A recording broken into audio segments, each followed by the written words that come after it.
fight. Through forests and through caves, from cities to the shore, in ashes of creation we search for glory more. With warriors and mages our strength will never wane. Heroes Gaming Group, forever we shall reign. We rise above the ashes, like the phoenix we ascend. Together we are mighty, our bond will never bend. In this strange new land, where heroes make their claim. Heroes Gaming Group, our destiny we tame. Across the riverlands, to the edge of the sand, small adventures on the trade wind see me answer Vera's call. We'll fight to protect the weak, we defeat every foe. Heroes Gaming Group, no place that we won't go. Empowered by the essence, we look to cleanse the land. History rewritten, the future's in our hand. We'll fight back the corruption, we'll rebuild from the fall. Heroes Gaming Group, together we stand tall. We rise above the ashes, like a phoenix we ascend.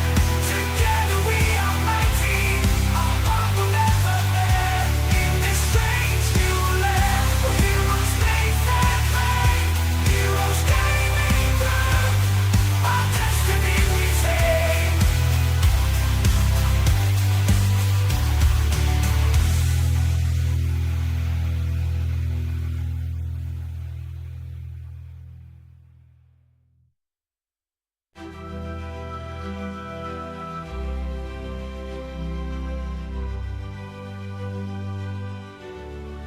Riding through the realm, with swords and shields held high, we are the chosen ones on a quest to live or die.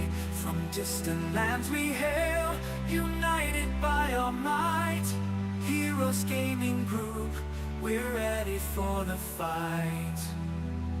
Through forests and through caves, from cities to the shore, in ashes of creation we search for glory more. With warriors and mages our strength will never wane. Heroes Gaming Group, forever we shall reign. We rise above the ashes, like the phoenix we ascend. Together we are mighty, our bond will never bend. In this strange new land, where heroes make their claim. Heroes Gaming Group, our destiny we tame. Across the riverlands, to the edge of the sand, small adventures on the trade wind see me answer Vera's call.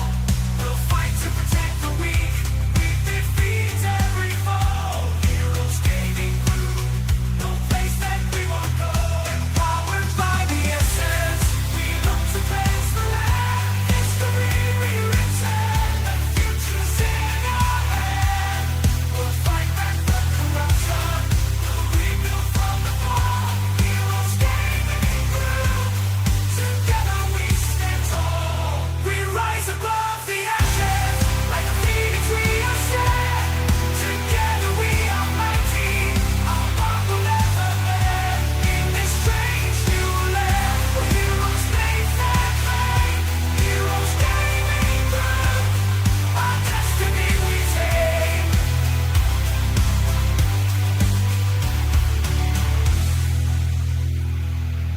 You just chug the whole thing, huh? That could have Aren't you been supposed to be really the useful smart at one? some point.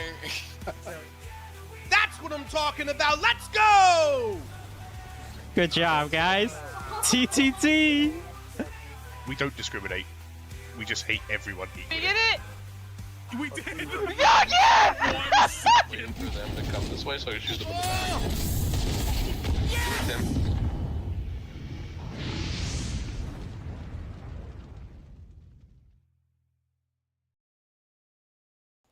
All right. We are live here on Twitch. Really happy to be here with our second episode here of Heroes Hall. I have Zillin here with us. I have Genesis here with us. Really excited to have them here as guest stars on the podcast. And then you guys recognize Scary Dave probably from our first podcast as well. So just wanted to welcome you all. If you haven't seen our first episode, this is your first time tuning in. We're going to do these about once a month. I think this month I wanted to get a second one in just because of the AMA, and we'll probably do another one after the live stream at the end of the month as well. So make sure to check us out on Twitch and YouTube, like and follow, so you can see what's going on in the future. But I thought we would get us started off here with some introductions, just so you know who everybody is. So why don't we start with Zillin? How about you tell us a little bit about yourself, plug whatever you want to plug. My name is Zillin. I make Twitch and YouTube content for Ashes of Creation. Been following the game I guess I've been following it since the beginning, and I've been really following it, making content, for about 4 years now. And so if you want to get clickbaited real hard and come watch an old man talk about old school mechanics that nobody cares about, come watch me. And if you want to see relevant, good content, go check out Rive Genesis. Rive, you want to tell them who you are? Yeah, thanks, Zone.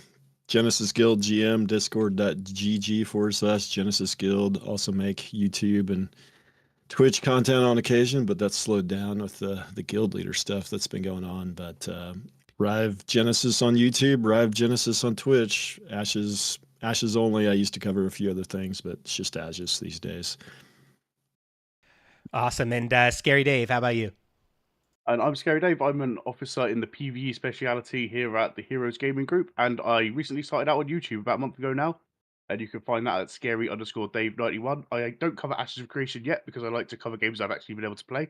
So right now it's mostly Warcraft content, but I do cover other things as well. Can't blame a man for that.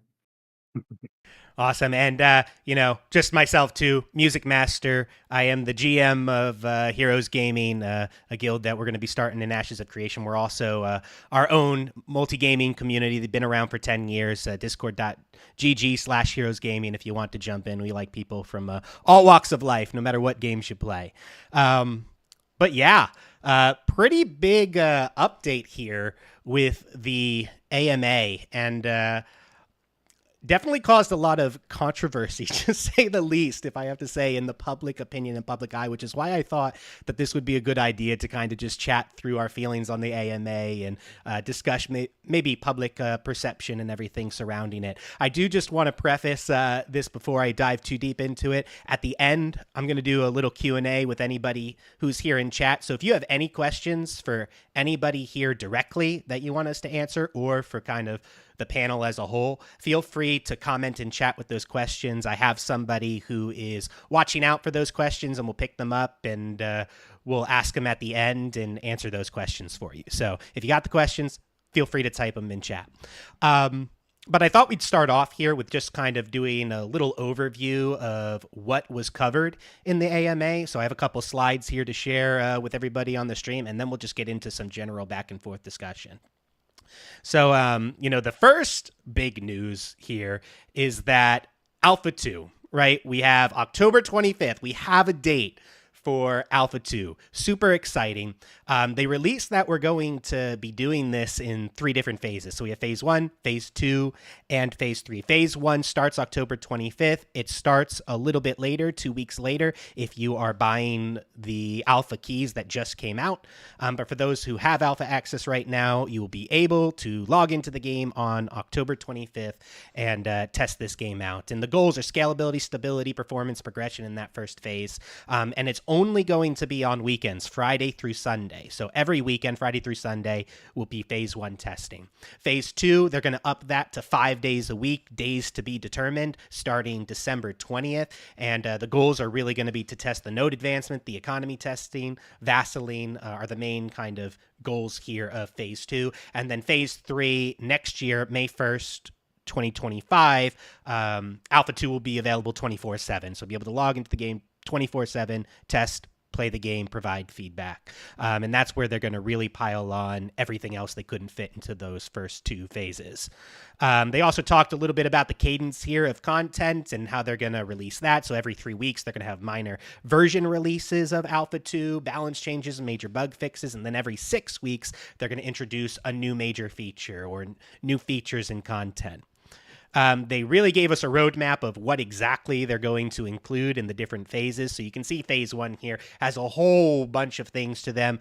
Most notably, we're going to have the 3 races, 3 of the races. We're going to have 6 archetypes. 2 of them are not going to be present, Rogue and Summoner, right at the start. Going to have a bunch of PvP stuff. The corruption system will be there. Guild Wars and Old Wars, Caravan PvP will be there. Lawless zones, which was something they gave us a little bit more insight into. Whole bunch of economy systems that we're going to be able to test out, and other content as well. Phase 2, they're going to expand the zone to the Sand Squall Desert a little bit more, and a little bit more of the Vandegar Tropics. We're going to get 2 more nodes, level 4 nodes, introduce 2 more races, introduce the Rogue archetype, more weapons, a bunch of different systems as well as story arc stuff in the Dynamic World dungeons.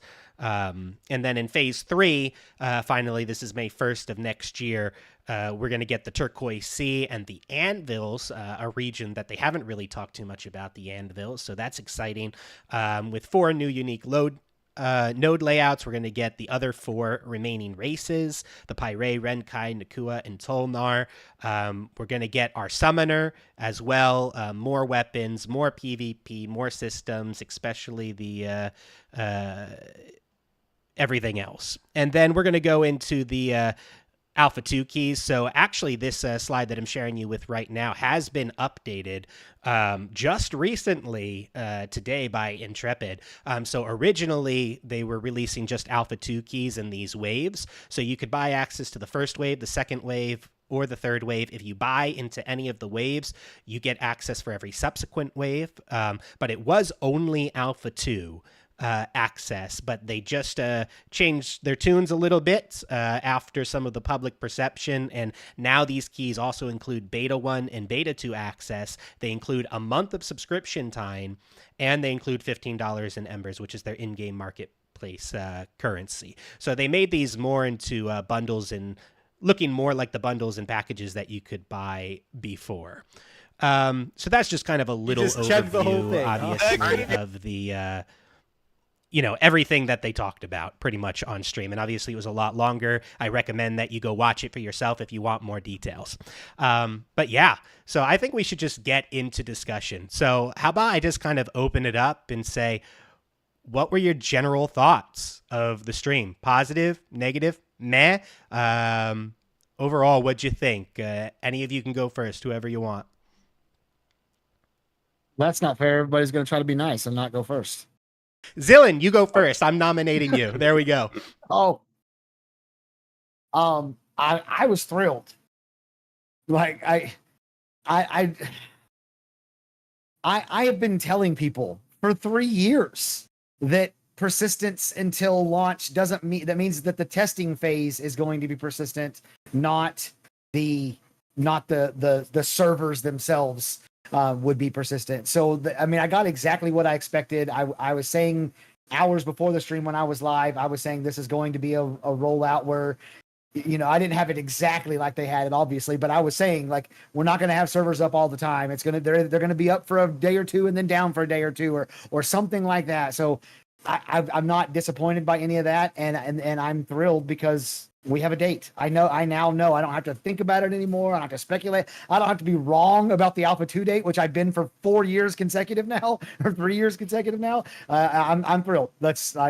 Okay, we're getting started tested. Now to me, this is the start of everything. So we're here, and I'm thrilled. Awesome. Scary Dave, how about you? Tell me your general thoughts on this stream. I have quite a polarizing point to that. Admittedly, it's become a lot better now that they've made the changes to it. The first time it went up, I was sat with a load of players that played other MMOs, and I was getting ridiculed for even still supporting Astral Creation because of the way that the language that was being used to try and sell the keys to people. I think that the PR team needs to understand that a lot of the MMO community is basically a group of people which has been lied to and mistreated for absolutely years now. So when they catch you out on a small little lie, they're going to try and dig deeper and harder into that repeatedly. So I think that when they do communicate with us, they need to be very clear and understanding about what they say to us, so that that's what we expect. Because any less than that, people are going to jump on it. I don't believe the game is a scam. I really am looking forward to Ashes of Creation. I would love to play it. But at the moment, it's easier to draw similarities to previous scam projects than it is to successful MMOs, which makes it so easy to criticize. In my opinion. Yeah, and you know, I knew coming into this, right? Scary definitely has an opposite viewpoint, I would say, of myself personally. You know, I kind of mimic more like what Zillin said. I'm super excited, right, about this. I'd say it's largely positive. I would say I did have some minor disappointments during the stream. I was under the impression that Alpha 2 was going to be 24/7 from the start based on language, but honestly, I'm okay with it. Right. And I do think that the way they're doing it is the right way to do it.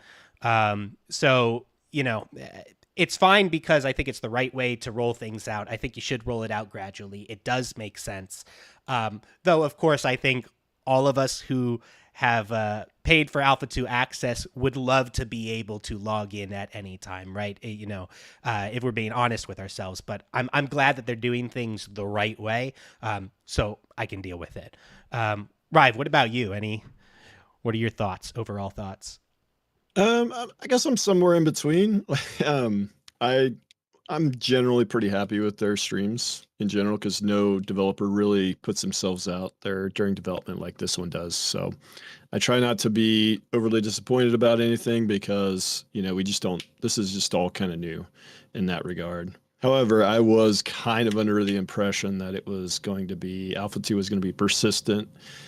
The servers would be up all the time. That was my impression, and I think that's the impression a lot of people had. And so I was a little bit disappointed in that. I think the way they could have fixed this whole thing, I think they didn't want to delay. I think that's what happened. I think they didn't want to delay, so they're calling it Alpha 2 weekend testing, when really it's just spot testing. They should have just called it pre-Alpha 2 Phase 1, pre-Alpha 2 Phase 2, and then May should be the start of Alpha 2. That's really what it is to me. They wanted to delay Alpha 2 until next year. And they've kind of changed the terminology a bit to fit.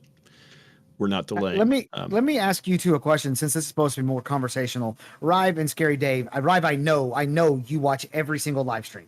You watch every minute of every live stream. You might watch every minute of every live stream at least twice. Just to go back for information.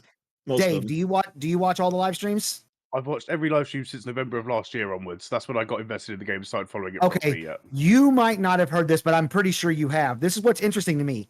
They have flat out said multiple times in the last 3 years that the servers would not be up 24/7 for Alpha 2. They've said it during the live streams at least 3 or 4 times. And people just aren't hearing it. Isn't a problem to me as such, really. The problem for me is more the key sales. It comes at cost. Yeah, I know. We've been told a year ago that they've already funded this game to its completion, and now they're saying, "Oh, but you can still support now for an extra £100." The biggest thing that Ashes had going for it when I was explaining it to WoW players was you can't even support it, even if you wanted to right now. They've already got it funded to completion. You can't go and give them money because they don't need it. That's all gone now. You couldn't buy keys. That's funny. Yeah. I mean, it hadn't been very long that you hadn't been able to buy keys, but yeah, I just think it's since I started following the game, obviously. Yeah. So. I just find it interesting that even people who are invested as Rive is, because I know how invested Rive is. I mean, he's got a lot banking on this. We're missing when they have flat out told us that the servers are not going to be up. They've told, they told everybody for months and months and months, if you want access to this game, you better buy access to this game. We're going to shut off access. We might open it up in the future, but we're going to shut off access. And then as soon as they shut off access, everybody complain. And it's like they tell us all this stuff. They flat out tell us in plain English all this stuff. And then when it happens, people go, what? And I'm going there. They told you it was going to happen. So that to me is what really has blown me away the last few days, is people complaining about stuff that we knew was going to happen, or if you were paying attention, you should have known it was going to happen. See, I think it's interesting that you bring that up. See, because I think and this kind of goes to, right, the reason that I wanted to have this discussion is public perception, right, has been negative. And I think a lot of it revolves around like two things, right? Alpha 2 keys, what they are and the price of them, and how they're rolling out Alpha 2 in these phases. Yeah. And, a lot of people do have that perception that Alpha 2 was going to be 24/7 at the start. That's the They do. perception. Whether it's true or not, whether that was what Correct. was said or not, that is the perception out there in the public, and that does have a lot of people upset that they're rolling these out into faces. And they're going, weekend testing. I paid $250, $375. I'm not available on weekends because I work weekends. You know, they should have told me they were only going to do weekends because I'm now out of phase 1 because I can't get into it. Now, what I would say, and, you know, maybe somebody can fact check me on this, but I'm pretty sure that the wiki also stated, you know, that Alpha 2 was going to be persistent where servers would be live 24/7 during Alpha 2. All it says is persistent until launch. The testing phase of Alpha 2 is going to be persistent until launch. Yeah, and persistence too, I think, is something that could be better clearly defined. And I'm like, I've been following the game since the Kickstarter, but more heavily in the last 3 years, I would say, like very heavily. And I don't, even for me, I would say, I don't think it was clear that on launch of Alpha 2, the servers wouldn't be up 24/7. I had also assumed that. And I think the wiki had said something about that. Again, could be wrong, but I remember the wiki saying something about that too, because I remember seeing it when I was going through and making my intro video to Ashes and everything for YouTube. But, you know, I was under that perception too. And I just think that maybe the language could have been more clear, especially closer to Alpha 2. I definitely don't remember them saying any time in the last year since they've announced it was going to be quarter 3 that, you know. I want you to go back and watch the last 3 live streams over again. Inside of the last 3 live streams, Margaret straight up said the servers will not be up all the time. Straight up said it. All right, yeah. And I mean, nobody heard her. I'll go back and watch it again, but you know, even so, let's just say she said it in the last 3 live streams. In the last 3 months leading up to Alpha 2, after packages have already been sold, are already gone, people have already invested. I feel like this should have been like drilled into people's heads if this was most certainly the plan before those packages sold out. You know, like you should have drilled that into people's head and said, hey, I want you to know if you buy this package, right, you know, this is how it's going to operate. And honestly, like I feel like they didn't a lot of have... the hate I've been seeing hasn't been anything to do with this. It's more to the fact that people are saying that paying $100+ to be able to test the game isn't something that's worth their money. Right. And they don't buy it. Yeah, and I think that's another conversation we get into here too, right? But, you know, for me, I think the disappointment was the 24/7, and I think the definition of persistence too is something that I think a lot of people differ on, what they think persistence means. And when they think persistence, they think, hey, servers are live 24/7. Oh, okay. So, you know, I think that's just a lack of communication, and it could be a lack of communication on Intrepid's part. It could just be a misunderstanding from people in general, in a general mindset. Who knows? But that is the thought process out there.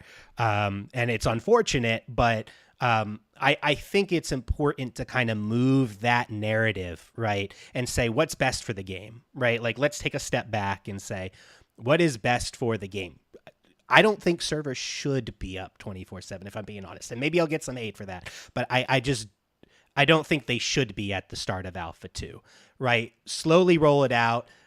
Give the team some time to iron out any kinks in the servers and the performance as we literally bum rush it with a ton of people during Alpha 2. They're going to have a much higher load for stress than they are right now in the initial spot testing they have. Give them time to like work out those kinks. And I think having this weekend schedule where then they can take the rest of the week to work out those kinks is good for the game and the community. So we're not just sitting in queues every day, 24/7, trying to get into the game. They don't have time to really shut things down, work on stuff, because that's what they have to do, right? To fix some of those server issues. They need to shut things down so they can work on them. So I think this gives them a good path to that while slowly rolling out access for more and more time. But that's my opinion, at least, on it. Yeah, I'm not sure it was ever clearly defined what persistence actually means. I'm gonna go back and watch the next few live streams, but I don't know that it was ever 100% clearly defined. My assumption was, And maybe it's his assumption, and maybe it's what they said. I don't know. I'm trying to look through the wiki like version history, but it's not showing me Yeah. the old version of Alpha 2 here on this page. But my assumption was maybe partially based on Alpha 1 being a persistent test for an entire month. Wait, but it wasn't. Rive, it wasn't. It was? The first 2 weeks of Alpha 1, they brought the servers up in the morning and took them down at night and brought them up in the morning. But they called that pre-Alpha 1. That wasn't Alpha 1. It was weekend pre-Alpha 2. Was that just the weekend? They call that the Alpha 1 preview weekends. I remember okay, so that Yeah. I thought for the first couple of weeks that it was like that even during the Alpha 1. Am I wrong about that? I mean, I might be. I thought it was. we are getting old, Zelen, but that's Yeah, we are. that's Memory how I starts to remember. fade, I mean, man. let me just look it up, but I'm pretty sure it went for an entire month, like August. When was it? It was like July to August. Yeah. Yeah, it was July 14th, I believe, was the July launch 14 day. to August 15. And I am pretty sure the first week, or maybe the first 2 weeks, it was they brought the servers up in the morning and they took them down at night. Because the reason I remember that is because I was running reruns of my gameplay the night before in the morning leading up to the test, and I would get like 8 or 10 or 15 subscribers every morning not being live, and I was like, this is crazy. So anyways, I think that's how they did it even in Alpha 1, but I could be wrong about that. Yeah, let's get the chat to fact check that one. I don't know. I'm pretty sure it was up for a month, but regardless, I don't think it matters that much. No, it doesn't. I don't necessarily care personally. I'm glad I just get to play it, but I would have. I think even like the last stream, the Bard stream, Margaret was saying the goal is to not wipe. The goal is to not wipe, and now the way they've worded it, there's probably going to be a lot of wipes. Yeah. And so there's been some communication errors, and I think a lot of times we have this idea that a lot of people in the community have the idea that you cannot criticize them because it's an alpha, because of this, because it's open development, this sort of thing. But they're doing open development, so they want some feedback. And I think as long as it's constructive, as long as you don't go Jalon on them or anything like that, I think it's fine to say like, hey, let's try to fix some of our wording and be a little more clear what you're going for. Right. Especially when you're selling something this expensive. We could just not buy it. That's certainly an option, but the prices are pretty high, and a lot of us bought this years and years ago. So whether it was changed or not, they should have been, I think, a little more clear a lot longer ago, is my opinion. A lot longer ago. I will say that, to me, the overwhelming majority of the problems here, and it's not just with the price of the keys or the rollout of the thing or the servers being down for a certain amount of time, none of all of this is a result of kind of two things. One is open development, and you just mentioned it. Like, it's all out there in the ether for us to watch and see and criticize, and that's just not the case for any other MMO that's ever been made. And then even more specifically is Intrepid is a different video game studio than any other studio that's ever existed. Steven went off on a tangent about it in this last live stream about how different they are. I have made I would say exactly 6 the same kind of language that all of the scam MMOs have been using for the last 5 years. Trust us, we're different. It's that kind of language which triggers people that are on the outside looking in. Yeah, but to me, you can't argue Ashes of Creation's a scam now. Like, that's done. That's over. I would argue that point. potentially they're not being honest about how much money they've got left over if they're needing to sell these keys for such a high amount of money. I could buy We're that. going to come out now and say, actually, the reason we're selling these keys now for $100 because actually we're broke and we do want to finish this game and we're going to need a bit more to see it through to the end. If they had said that, I'd be like, no, fair play. Completely get it. I put $400 into this myself. I want to support the game.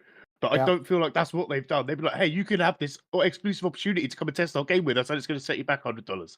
And that doesn't come across as being honest with the players. See, you know what's funny is I actually think it's a little bit different than what you're saying, because I've done quite a bit of math on what we know for a fact they've sold, and there's a whole bunch of stuff that they've sold that we don't know. Like, we don't know how many pre-order packs have gotten bought, that sort of thing, like just the cosmetics every month. So think about this, and I kind of laid this out on a stream a few weeks ago. One of the big selling points, and you even kind of mentioned it a second ago, about Ashes of Creation is the no box cost. It's just $15 to like, all you gotta do is pay $15 and you can jump in and you can play this new MMO, give it a shot, right?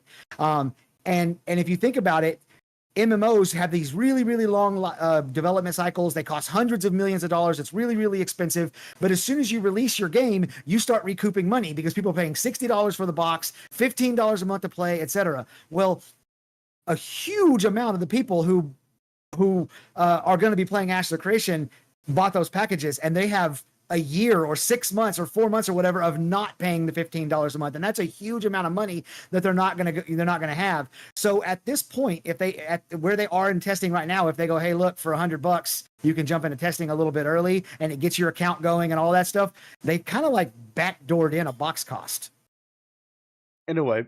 But also what they've done is they've estranged themselves in a way from the people they're trying to get in the door, which are the people that aren't already invested in the project in any way. The one thing I'll say about that, because I agree with that completely, and I was actually thinking about making a YouTube video on this topic, but here's the quick and dirty facts that a lot of the people who are not happy right now or won't be happy to hear or realize.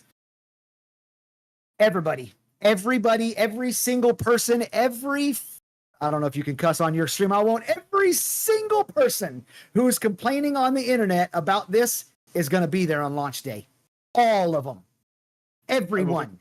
So if the game is good, none of this matters. You know, and I love that you said that, Zillan, because that was my point, because this actually has been a discussion in my Discord as well, a lot of back and forth. And I pretty much said exactly what you did. And Scary and I have been talking about this a lot because he's a contrarian view to kind of where I sit on this.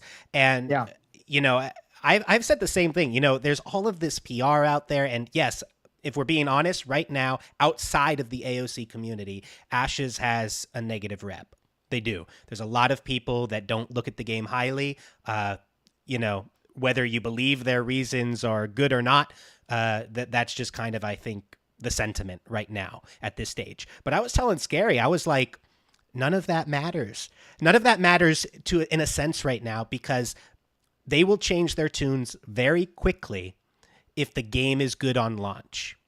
The product, if it stands on its own and it's a good product, they will change their tunes very quickly. And I would rather Intrepid focus on doing what's right now to ensure it is a good product for launch than try to cater to the masses. And that's one of the things that really attracted me to Intrepid and the way that they do things, to be honest, because going back to kind of the conversation on the open development, I think that a lot of this negative PR is also a symptom of the open development and how they go about their development.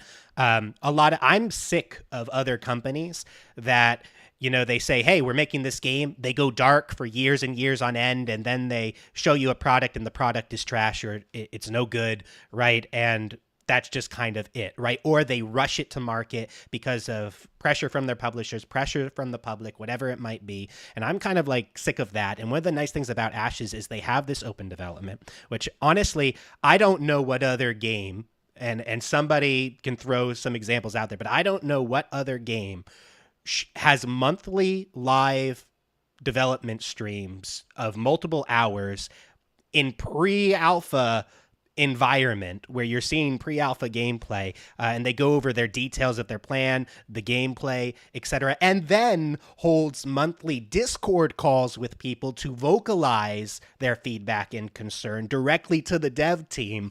Like that open development, I think Intrepid has done fantastic on that side of things as far as communication is concerned. And I love that they do. And whenever you have open development, everything's bare, right? That means all of the bad things, which do happen, every other company goes through the same things that Intrepid has gone through. You just don't see it because it's hidden behind a screen, because they don't talk about it, because that's in dark mode of development, right? When they're not talking to people. But the fact that it is open development and you get to see behind the curtain, so to speak, right here with AOC means you're going to see all the bad stuff too, right? You know, the setbacks, the delays, etc. on project timelines. And you should expect that those things will happen. And I like that we get to have this open discussion. But the fact that it exists, people are going to see it. They're going to jump to conclusions. It's going to blow up in social media. And I think that that creates a bigger PR nightmare than you would see in other games because you don't get to see behind the curtain. And so I think it's more of a symptom of the open development, if anything. And as far as what I've seen from Intrepid, they are very willing to listen to player feedback and make changes. And when you make changes, obviously the game changes. And that means you're going to end up going back on some things you said earlier, right? Whenever you make changes, things change. And when things change, it overrides what you said previously. So yeah, you know what? There are going to be things that they say that next year, come this time next year, might be different than what they've told us this year. Because 0% phase 2 launches on December 20th. I'm just calling it right now. 0%. yes. yeah, could be. I definitely agree with you there. And phase 3, I don't know if that happens in May either. No, 0%. 0%. Yeah. No, we're going to get an extended timeline because the phase 2 is going to get delayed, and then they're going to miss the extended phase 3 timeline too. You guys can just count on that like it already happened. They've never hit a date, so I don't No. expect any of those dates to hit. I could see phase 3 not being until like 2026 maybe. I mean, it might be a while because if you look at what they have in phase 1 compared to phase 3, that's a huge amount of stuff they got to add in that. Was it like 7 months, 9 months? 7 it's not very months, long. Yeah. So that's crazy. Yeah, for I sure. mostly agree with the point that they need to make a good game, and I think that's probably 90% of what they need to do. But nowadays, with the amount of failed MMOs that have been made and the state of the industry as a whole, I think that public perception of what YouTubers that aren't already involved in it are going to put out is going to be more than people are giving it credit for right now. If people like Asmongold and Narc and stuff do decide to go, hey, Actions of Creation is shit, I hate it, this is why I hate it, people aren't even going to watch the video. They're going to read the title and they're not going to buy the game. Asmongold's going to do that no matter what, I think. Yeah. I mean, potentially, he did that today. You go watch his video, he's actually not that against it. The clickbait title makes it look a whole lot worse than he actually makes it sound when you actually listen to the whole point.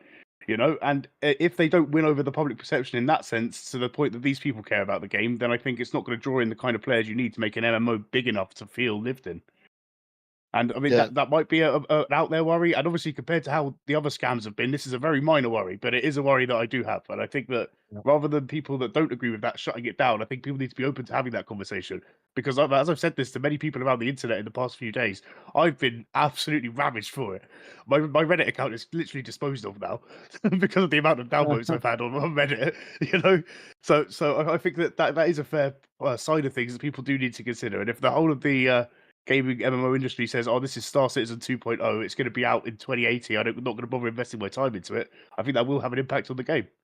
Yeah, I think, you know, I kind of want to point out like a comment in chat there. You know, Daladid said, you know, you can see that willingness to make change, even in the most recent change to the new Alpha 2 key sales, you know, so long as it's in place in line for their development plan. So like, you know, I think that's a great example there from chat. You know, you see it right now, even like in the last couple days here, you know, they got a lot of heat for the Alpha 2 keys and the price and what you're getting for it.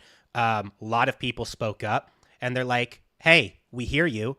We're going to change it to be a package. We're going to give you a month of game time. We're going to give you those embers, and we're going to give you access to beta 1 and beta 2 because everybody hates that you only get alpha 2 access and you're not getting the beta phases along with it. And they were willing to make that change, and that's fantastic, right? And that just That's better than Blizzard was able to do for nearly 2 decades. So right. I do commend that. So when you talk about people, right, that might think it's a scam, right, so to speak, I think things like that, even the little things like that, you see that they do, which proves, right, they care. They care about the community. They care about the feedback. They're willing to make changes. And we just have to be willing to accept that changes will happen, that there will be delays because of those changes, and because of changes, they're going to have to go back on things that they said previously by definition of making a change. They're going to have to do that.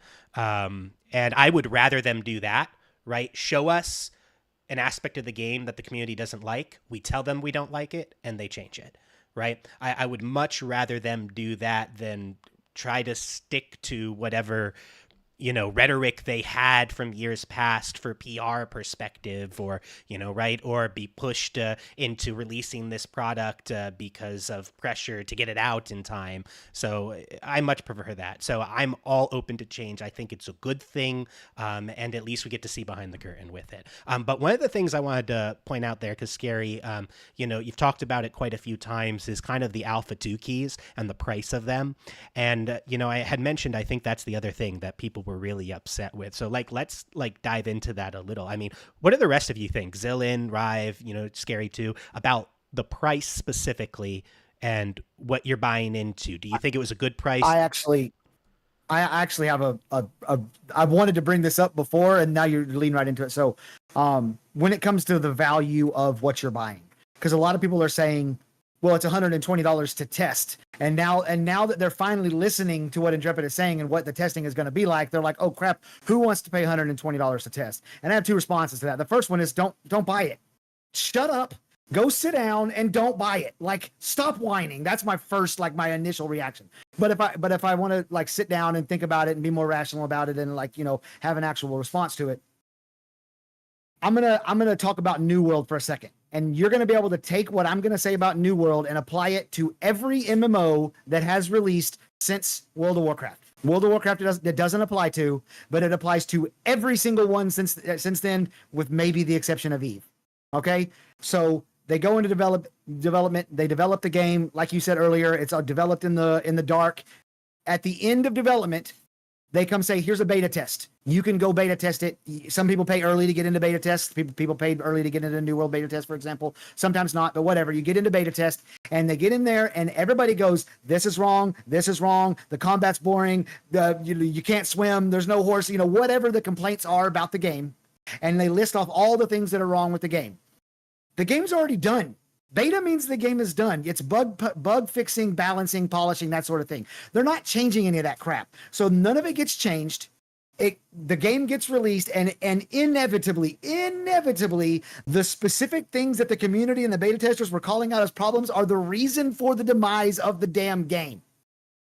So in Ashes of Creation, it's alpha testing. People think, like, they think because I'm getting in early, it's the same as getting in early on New World, and it's not. It's alpha testing, not beta testing, which means the game's not done yet, which means your feedback matters. So part of the value of what you're paying for when you're paying this $120 or $100 or whatever it is to get into this early testing is that when you say, hey, this isn't right, it needs to be fixed, number one, they are listening and they prove they listen. But number two, there's actually still time to fix it because they're all used to giving that feedback in beta where there's no time to fix it. So I would that's my big argument on where you're getting your value if you need value for a test. I could just clarify that Warcraft had the same problem around Battle for Azeroth. They put out a big test for everyone to play. All the content creators and all the experts went on it, said this all needs to change. They didn't change it, and the game flopped. Yeah. So it happens for everything. Yeah. Yep. What about you, That's Ryan? all I Any have on specific thoughts on the price specifically? I don't have a huge problem with the price. I guess my only problem was with the persistence thing we talked about earlier. That was, and I personally don't have a huge problem with persistence or the pricing. I get where other people are coming from with some of this, though. From an outsider looking in, I can kind of understand it, but it's not uncommon for devs to charge this for alphas either. I think Arcade charged like $100 for their alpha, and this was years and years and years ago.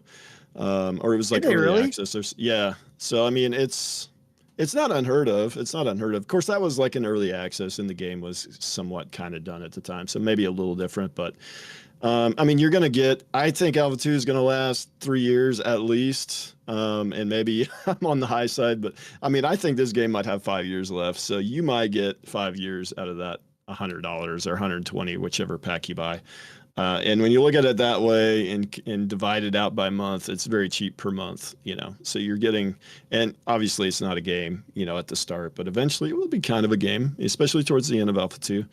And so I think you get good value when you look at it with how long you're getting access.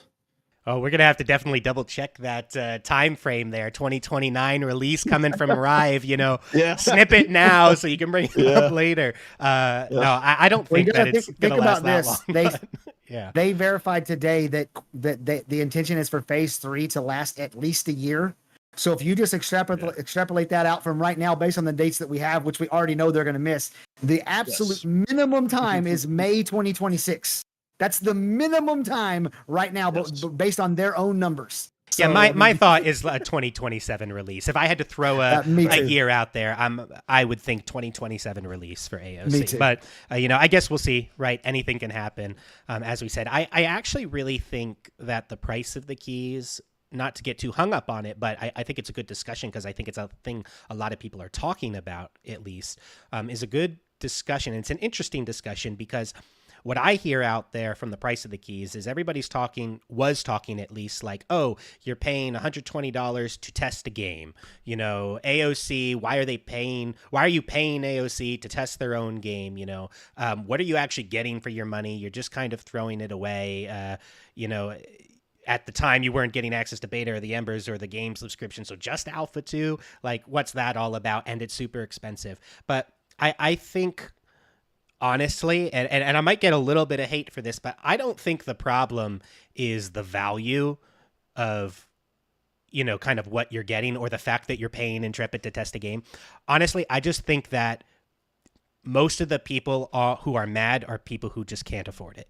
And I honestly believe I'm mad and I've got it.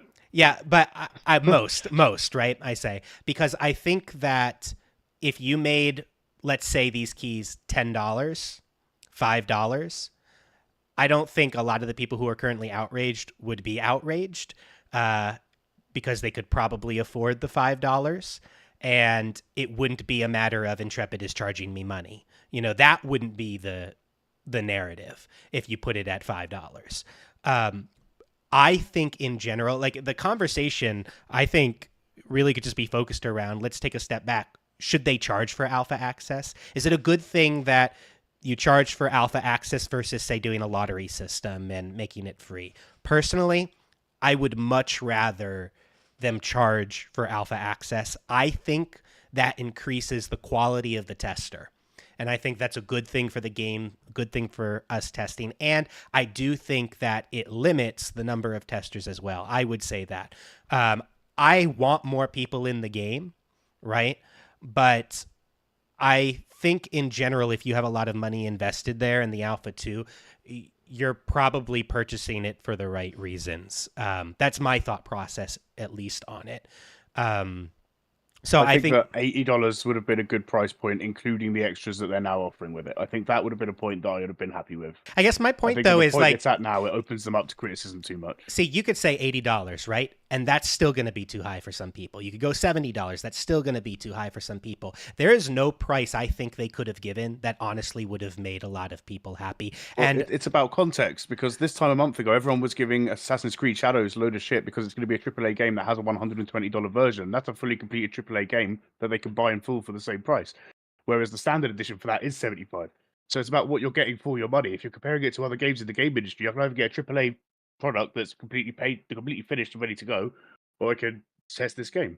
You can buy the game that you're going to play for 3 weeks and never touch again, or buy the game that you can test for the next 3 years. Seems like one of those has way more value than the other. exactly. I was just going to say that too, right? Wide margin. Yeah, so you're paying that money, right? Maybe, You're paying to influence the direction of this game, right? To get in, and you get to have a hands-on experience. I mean, there's over 100,000 testers. That what an individual will have is very limited. Let's be honest. Well, I don't know. They've already said that before they have 100,000 testers before the current key sales go on. So it's not like you're part of an elite group of 10 people. Dave, Dave, you may not have, since you only really started following the project in November. I don't want to be mean. You're dead wrong. You are dead wrong. They have changed directions on so many things about this game over the last just in the last 4 years that I've been really following it, based on player feedback. And not only that, quickly. Like in Alpha 1, when we started in Alpha 1, when you would press shift to sprint, the stupidest Star Trek warp effect would happen around you. It was the dumbest thing. I cannot believe that someone at Intrepid said, yeah, green light that, go. It was dumb. And the content creator, that was like the biggest complaint the first day of Alpha 1. I think it was day 3, gone. Never to be seen again. Like they absolutely are listening and making changes based on our feedback. They changed the entire Nakua Dwarf. The Nakua Dwarf looked nothing like it looks right now. And when they came out, everybody was like, "This is terrible." And they went back all the way back to ground zero. So no, you are absolutely having an impact with what you have to say and your feedback with this company more so than any other. The opinion of the general consensus, right? The more people that get added into that mix, the more diluted your voice will be. For sure. Although it seems like usually it's the minority that's the loudest, but whatever. Yeah, I can confirm that. The overwhelming minority, you know.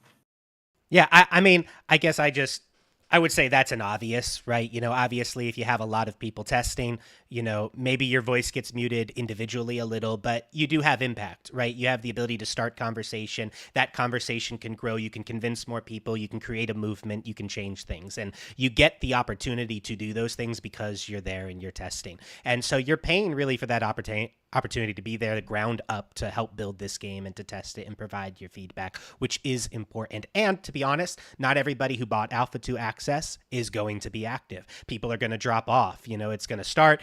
People are going to drop off because they realize, and they didn't realize before, that it's not a full game, and they're going to get in and be like, wait, I'm not actually playing a game. I'm here testing this thing. Oh, I don't want to be doing this right now. And they're going to drop off, or they just don't have the time. They're going to be people who are more active than others. So, it's going to be less people than you think.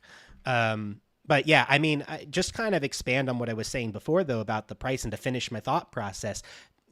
There's a reason why I don't think it should be free. Specifically, I don't think Alpha 2 should be free. I think if you made this game free, you're going to get a lot of people that flood your servers. You're going to be stuck in server queues all the time. And for people, the type of people that are going to be coming in to Alpha 2 if it were free are people who are like, I'm coming in, I'm playing this game. Oh, game's trash, spamming general chat with, oh man, game's trash, can't even do this kind of stuff. And then they're going to bounce out and other people are going to come in. It's just going to be crazy, right? I think the price is good. It limits the number of testers. It improves the quality of testers, in my opinion. So I have no problem with them charging money. And I think that in charging money, just in general, there's no price they could have made to make everybody happy, because no matter what you pick, there's going to be somebody who says it's too expensive. There's going to be somebody said that they shouldn't be charging it in general, or too cheap, because if it was $40, the others would be pissed off. And that's the other thing, right? Is you have to respect the people who already bought into the game. Personally, me, I don't care. I bought the game because I love the concept. I want to be involved, and that's just an investment to help the company, in my opinion. So I don't really care, honestly, what the price is, but I know that there are plenty of people who bought $250 for Alpha 2 Access. And if we're being honest, I think there's people who will say, well, you get the Embers and you're getting the prepaid game time and all this other stuff. And sure, you could make that argument. But if we're being quite honest, people were spending the money for Alpha 2. Okay, they bought it because of FOMO, right? They didn't want to miss out on Alpha 2 specifically. And so really, realistically, psychologically, in everybody's head when they're buying those packages, is they're spending $250 for Alpha 2. And then you can make up the argument in your mind as to why it's actually worth it with all these other things that you get. But those people would be really, really upset, I think, or a lot of them would be, if you made Alpha 2 $20 with beta access and all this other stuff when they paid $250, $375. And they're like, well, if I would have just waited, right, I could have bought this access for $20 and gotten the alpha and the betas and a little bit extra too.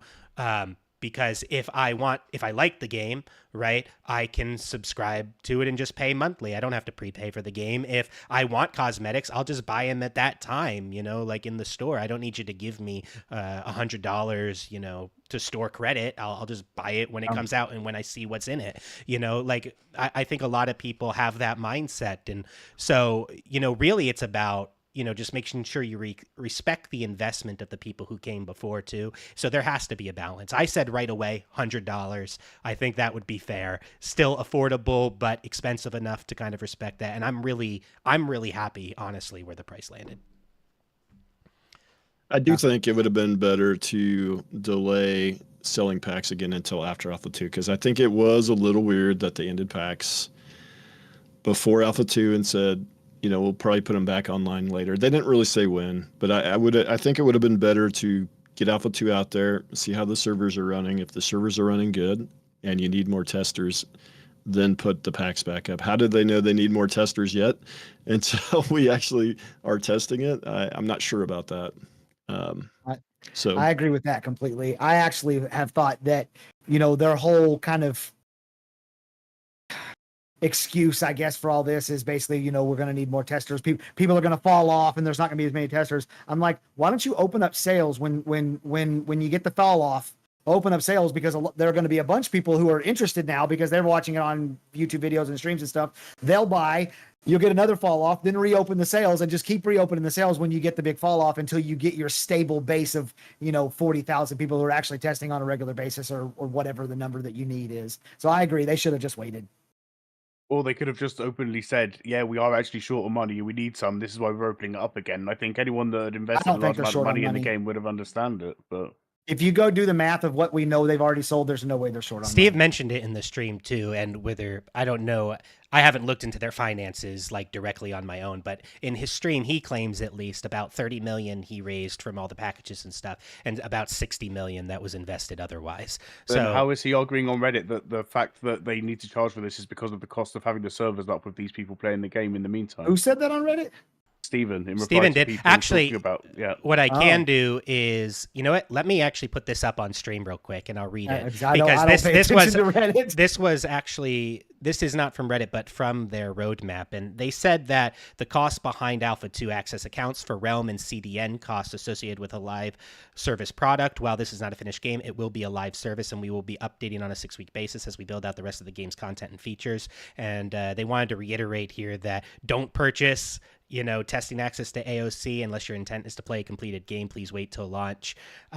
So they did mention that the Realm and the CDN costs, and Steven did go into more detail on Reddit too in some of his replies too, that to reinforce that that's why they take in that money. That's why keys cost, is because there is a cost to maintaining those servers, right?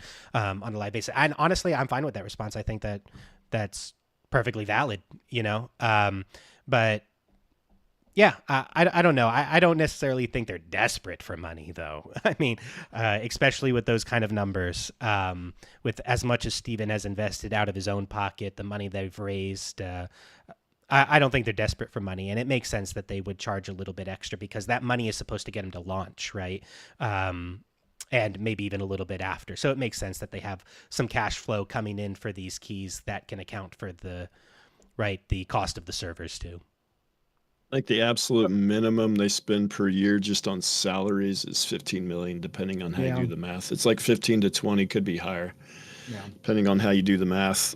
So they burn a lot of cash per year, and that's not including the server costs, which they're going to have. The server costs is what's going to be that's why I've been saying Alpha 2 can't be that long. It just can't be because of the value, how much it's going to cost. But just doing like the quickest and dirtiest math you can do, which is 125,000. We know there was 100,000 Alpha 2 accounts like a year and a half ago. So let's just say 25,000 have sold since then. It's probably more than that, but whatever.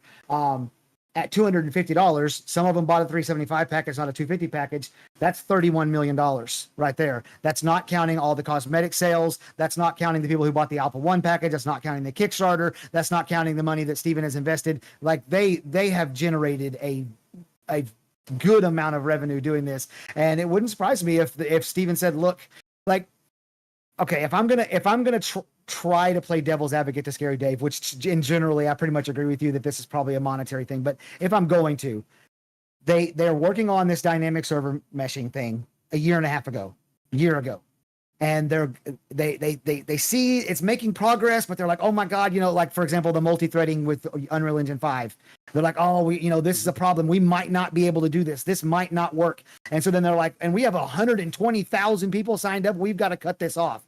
And they cut it off, and then months later it's like, oh well, we hired this guy, we hired that guy, we figured this out, and now we have the dynamic server meshing. Now the server, it can be bigger.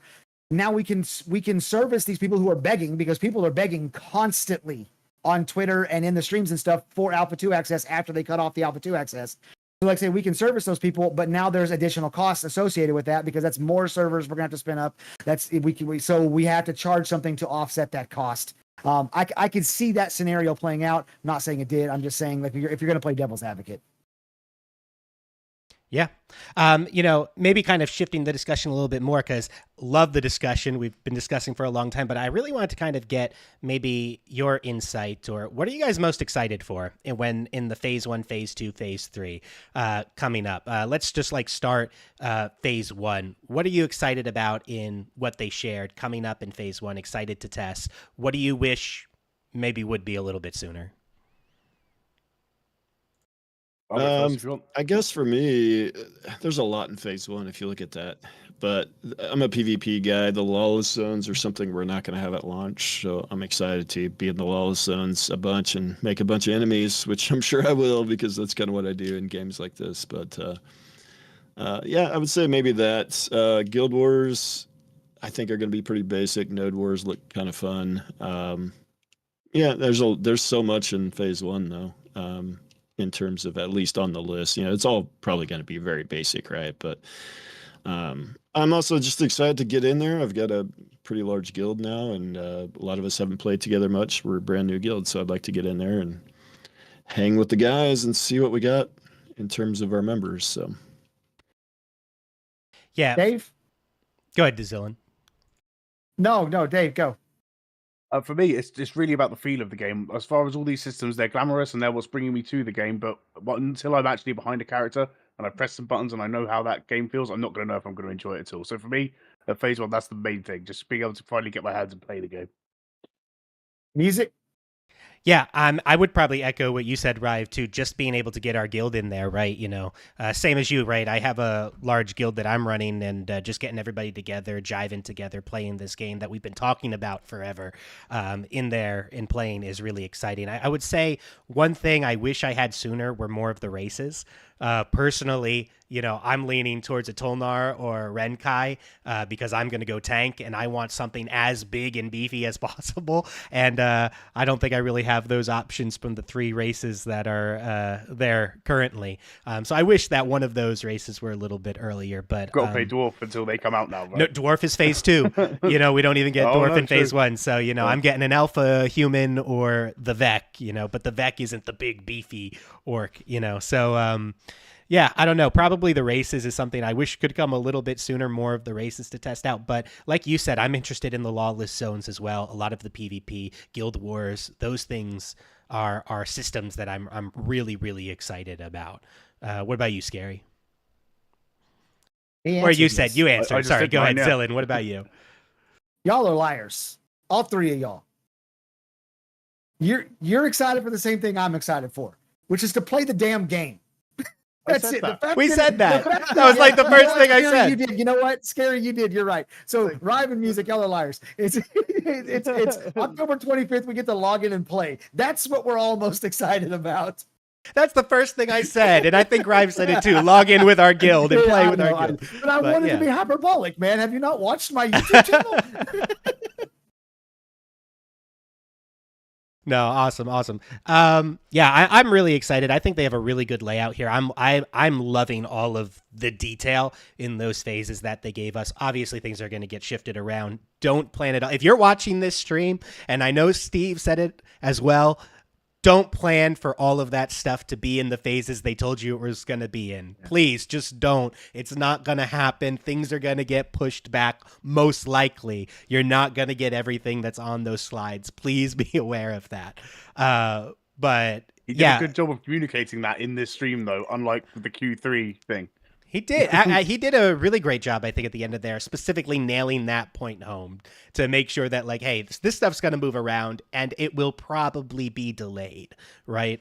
If anything, more than moved up. But yeah, I know we're kind of coming to the end of the stream here, like the time I kind of had dedicated to it. So I kind of wanted to open up to some Q&A maybe with chat. So any of you guys here in chat, if you have any questions for anybody on the stream, if you want to direct it to somebody specifically, just in general, throw some questions out there. But Brune, I have another person here as well who's kind of been trying to pay attention to chat. Brune, do you have any questions that you've picked up from chat that you have for us?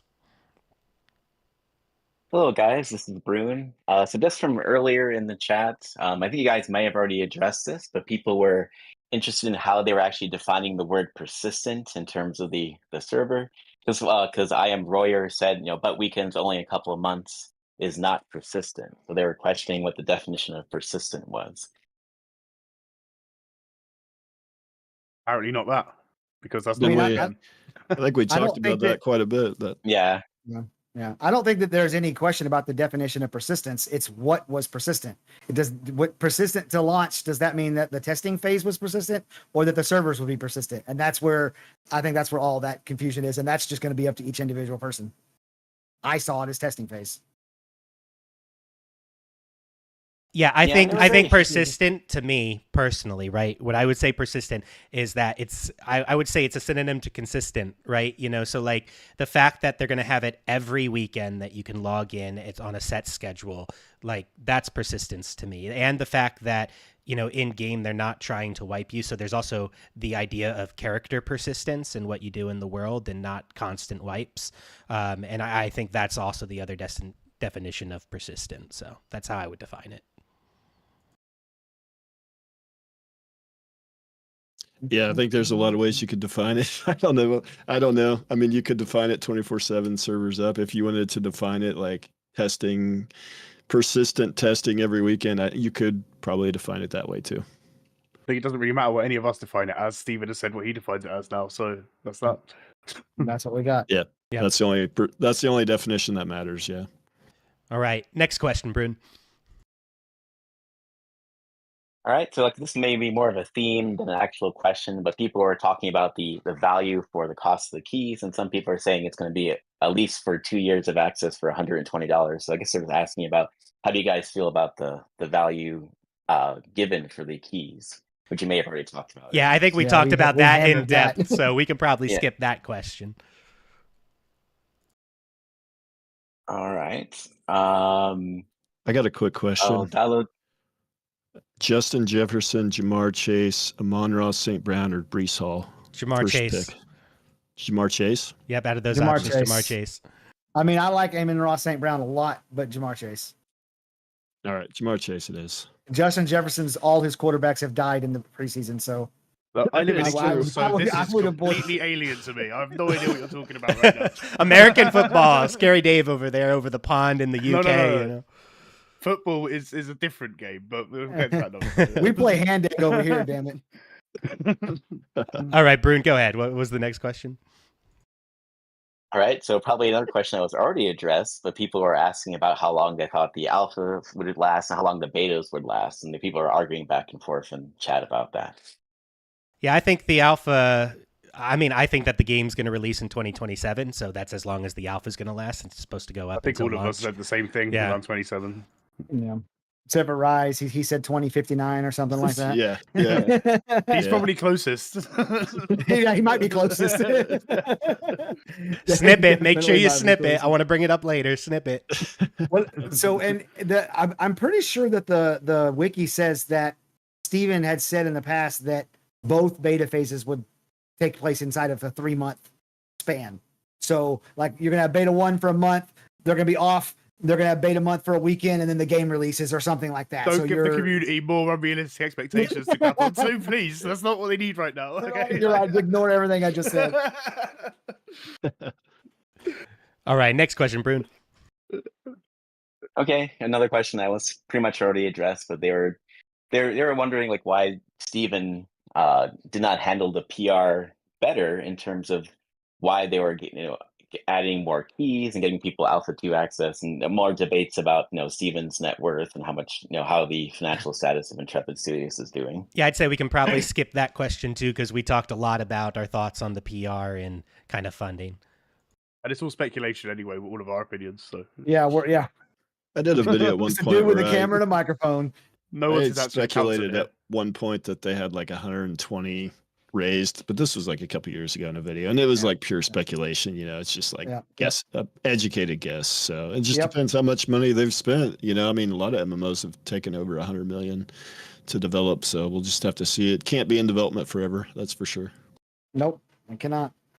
Tell Star Citizen that. True. Well, they've raised what? How much did they Too raise? Like much. a billion, 400 million or something. Yeah, half a billion. Yeah, it's crazy. All right, next question, Brune. Okay, Hard Hit was asking, is anyone else disappointed in how they addressed character creation and name reservations? That's a good Character question. creation, rest. yes.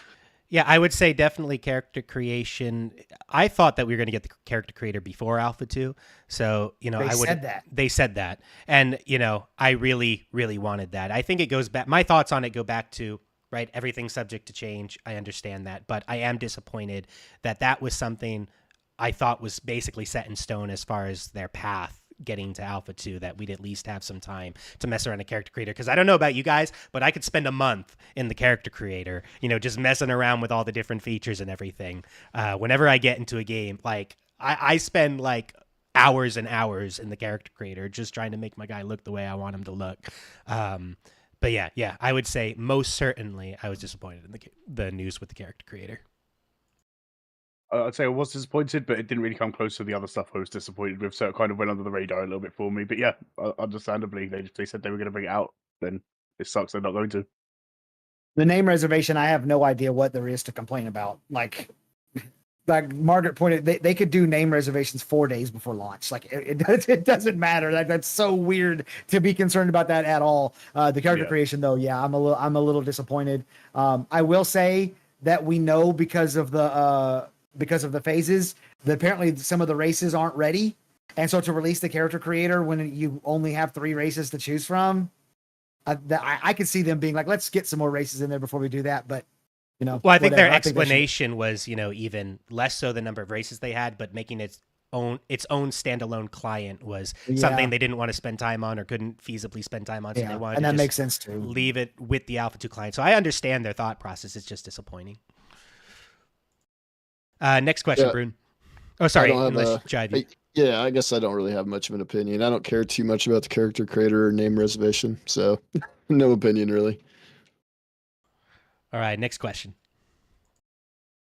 Well, there's other questions I'm not sure you'd be able to address right now. Like they're asking about, what would be the highest DPS class. I don't think there's any way to have any. Whichever one I'm playing at the end.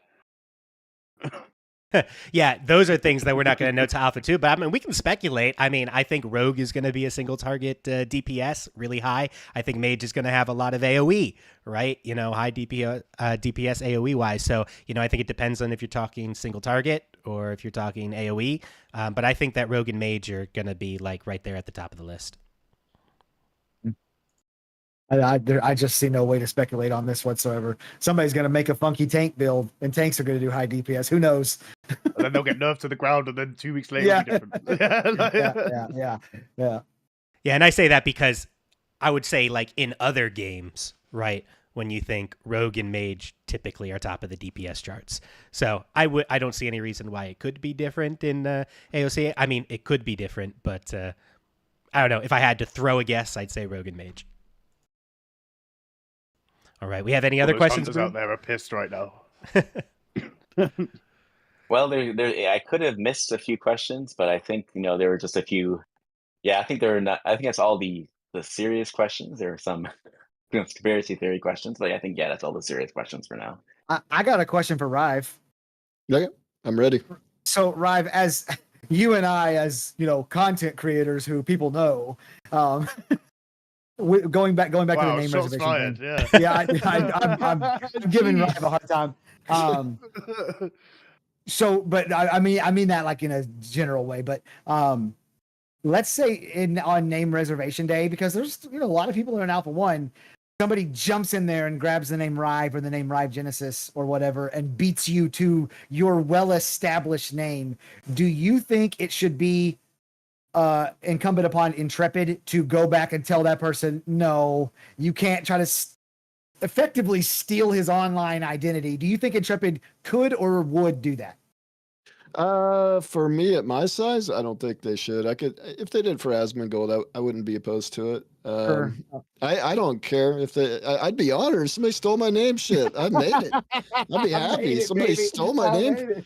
I made it. To be clear, the last MMO that Asmongold managed to get his own name on was World of Warcraft before he was streaming. Yeah, every other game he's played has said he's never had the name. Yeah, I have like multiple variations of Rive Genesis spelled like 10 different ways, so I'll just go to another one. But yeah, I mean, I wouldn't worry too much about it, especially I think early on the way they've described it, it's going to wipe every weekend anyways. So I'll get a chance every weekend, hopefully, to do it again. No, for launch. Oh, for launch. Yeah, well, for launch though, full launch. they will Yeah. have name reservation, right? Right. But what That- I'm saying is, what if somebody beats you to the reservation? Let's say, Oh. for example, I used my reservation to reserve your Oh. name. Yes. I'll 'Cause we know find there them was- and I'll There was like track 'em down. 15,000 people in Alpha 1. So all those people have name reservation. And so, somebody could just be like, oh, I'm going to be Richie, or I'm going to be Rive, or I'm going to be Q, or whatever, and like kind of steal a name that a creator has spent 4 years, 5 years, 7 years by the time that's over. I'm just wondering, if you thought that they could or should or would change, go in. And I just thought about that because we talked about the name reservation. I like Yeah, Planendorf's true. idea there in chat. PvP duel for naming rights. Yeah, let's institute that. I think That's I not- guess whoever they have in their content creator program, maybe it would be appropriate for them to do that for them. I Yeah, suppose I could see that. I can see I that. mean, those are their official ambassadors, right? So I would think that would make sense. Oh, and the big guys like Asmongold and Peon, I think it's fair to do that for those guys too.